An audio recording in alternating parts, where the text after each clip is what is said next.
C প্রোগ্রামে অর্থাৎ keyboard দিয়ে আমরা এই সমীকরণগুলো কিভাবে লিখব চলো একটু দেখে নেই। এখানে কি লেখা আছে?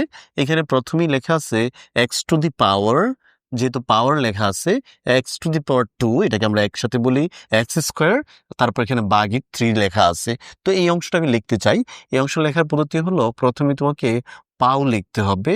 পাও লিখে তারপরে এক্স কমা দিয়ে উপরে যে পাওয়ারটা আছে সেটা আমরা এভাবে লিখবো, কমা দিয়ে লিখিয়ে দেব। এটা লেখার পরে নিচে কিন্তু বাঘ আকারে আছে, এটা একটা বাঘ।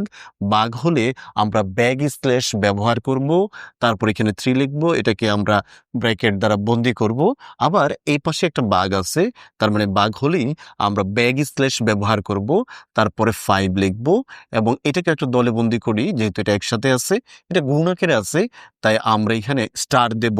গুণ হলে স্টার দিতে হবে, আর এখানে মাইনাস আছে, মাইনাসই লিখবো। বুঝছি?